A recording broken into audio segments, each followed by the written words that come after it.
What's up, YouTube? Doing another quick car cast. Go ahead and subscribe to Vernon Speak Sports Auburn. Share this video because, you know, when you guys share this video, it gives a little bit of extra exposure, which I definitely appreciate. And also appreciate all of the subscribers and supporters.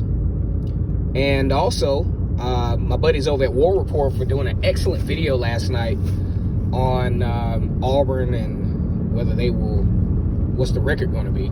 24/7 came out with their perspective, and 6-6 seems to be the record that's floating around. As always, it's great to be an Auburn Tiger, War Damn Eagle. Bryan Harsin in his first year at Auburn, definitely the beneficiary of the transfer portal.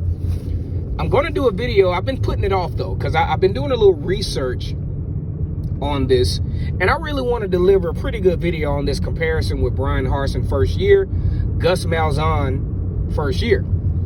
I will say this is the second time, coincidentally, that these two coaches have actually passed the baton to one another. Gus Malzahn giving the baton to Bryan Harsin as he left Arkansas State. Gus Malzahn giving the baton to Bryan Harsin as he was fired, departs for UCF. Bryan Harsin onboards at Auburn. I'm pretty sure professionally these two guys have a lot of respect for one another for sure. Okay, so let's get into this whole SEC football teams as far as these records go. Now, if we look at it historically, you got a couple of good teams at the top. You know, they win 9 to 10 games. They wind up in New Year's 6 bowls. And the other teams are pretty much scraping to get to the other tier bowls like your Motor City, your Birmingham bowls, and all those others. And just like my man Josh Pate with the late kick said all the time, there's just not enough wins in the SEC to go around, for sure.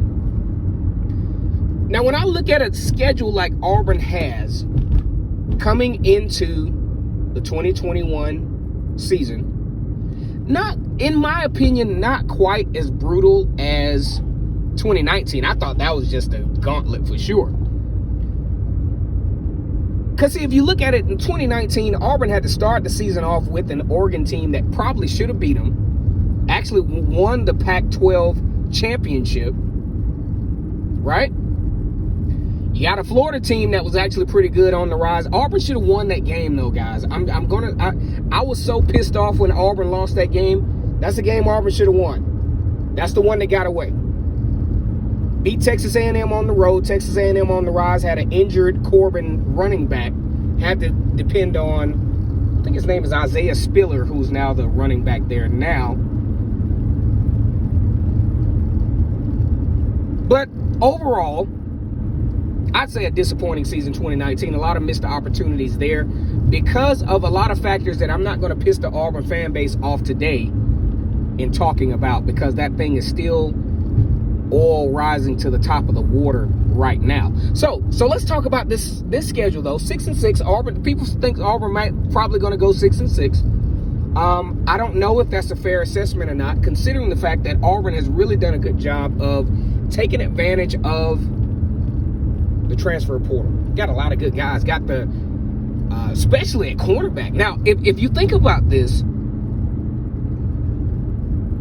the teams that Auburn that will wind up being the most successful are teams that can throw the football pretty successfully. What has Auburn done? They've stockpiled themselves with defensive backs. Matter of fact, got the JUCO Player of the Year to commit to this 2021 class. Now, I think Bryan Harsin, as we get back to the whole comparison to the 2013 thing, Bryan Harsin has a lot of advantages that Gus Malzahn just simply didn't have. I mean, you don't have the advantage back in 2013 to say, okay, I'm coming onto the staff. I'm new. I got a whole new staff. I got a whole new philosophy. Let's see who's in the transfer. What was the transfer portal back in 2013? It was absolutely non-existent. But now Bryan Harsin can say, you know what? I'm not exactly inheriting a dumpster fire to begin with. at Auburn. But now I can chime in on the transfer portal, and it's even crazier that I can actually get some players from another conference team to join and be immediately ready to play. Holy shit. This is my kind of deal. So Bryan Harsin actually walks into, I think, a better situation overall from a personnel standpoint, more predictable personnel standpoint than Gus Malzahn. But let's not get too off task here. We got to look at Auburn first part of the season. Yeah, they'll beat Akron. They'll beat Alabama State. Toss up at Penn State. I think Auburn is talented enough to win that game on the road. And I think with the mentality that Bryan Harsin brings to the table, I think that'll be a very competitive football game where, so here's the thing. I don't think the Penn State game is going to be a blowout either way for sure. For anyone to think so is absolutely naive unless the ball bounces in a crazy way, kind of like how Auburn against LSU in 2020. No one expected that to happen. But either way, as we look at the stretch of the SEC, the wins are just going to be hard to come by. 6-6, I don't think that's something Auburn will do.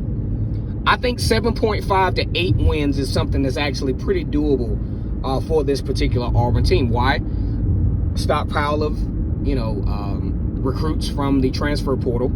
I think you got a pretty motivational-esque coaching staff. And I think they're going to legitimately prepare for these teams because, we could talk all we want. Gus Malzahn did some good things, did some pretty abysmal things at Auburn. But Auburn wasn't absolutely terrible under his watch, and that's even with his lackluster approach to being a Power 5 football coach. And on my channel, I did all I could do to defend Gus Malzahn, to try to, maybe sunshine pump him in a way, because I really wanted the guy to succeed. But it just seems like a lot of self-defeating things, lack of preparation. This stuff that's going on in the transfer portal at Auburn right now, absolutely not. I think we would have been going. As a matter of fact, y'all would have told me to shut my channel down. We're over it. Gus Malzahn's not the guy. There's nothing you can tell us to make us think that there is going to be any light at the end of the tunnel. We're just going to roll this thing on out until either the contract is up or Auburn finally decides to fire Gus Malzahn. So what do? A day actually after the Mississippi State game, like I told you before, I was sleeping in a nap, had no idea that this was going to possibly happen. Auburn pulls the trigger in the pandemic. They're willing to pay all this money because they didn't see the kind of future that they wanted to see as long as Gus Malzahn was a coach.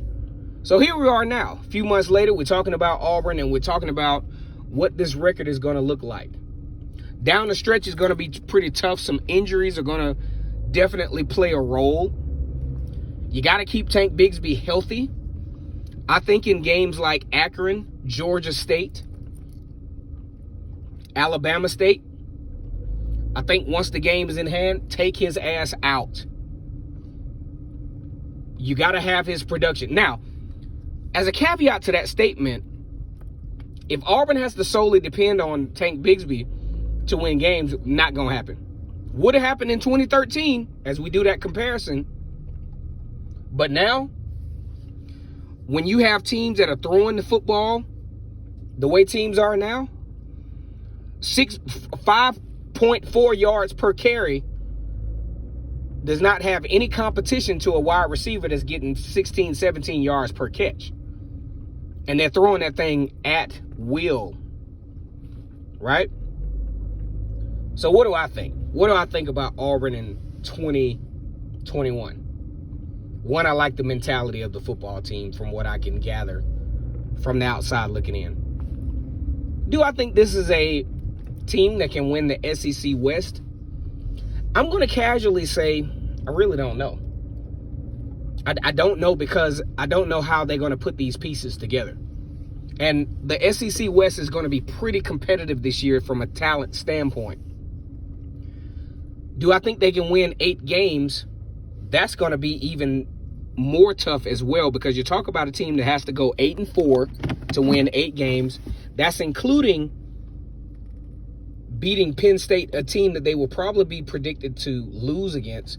And that's probably losing to Georgia, LSU, and Alabama, which they will be favored to lose against. And then you talk about the idea of Texas A&M, who all of a sudden has become a team to talk about in the SEC West.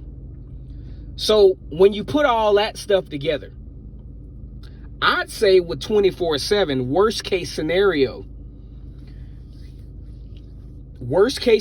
being safe, they might actually be right. If you want to play it safe. If you want to play it safe, I say 8-4. Auburn beats Texas A&M and Penn State. Loses to Alabama, Georgia, LSU, and probably some team in the SEC they shouldn't lose to. But if I'm looking at it from that perspective, that safe perspective, I'm looking at the idea of Auburn beating the teams that they're supposed to beat. You know, you're supposed to beat Georgia State, Alabama State, Akron. Yeah, Georgia State, Alabama State, Akron, that's 3. You beat Ole Miss, that's 4. You beat Arkansas, that's 5. Right? So, you know, I just, or you beat you beat Arkansas. Oh, you beat Mississippi State, that's 6. That's the safe pick. Let me know what you think about this video. Go ahead and subscribe to Vernon Speaks Sports Auburn. Like or dislike the channel, the video. Also, if you feel compelled to, man, you can go ahead and send a Cash App, $ Kennard Stewart, Kennard Stewart. Definitely appreciate the fans that actually do that. As always, it's great to be an Auburn Tiger, War Eagle.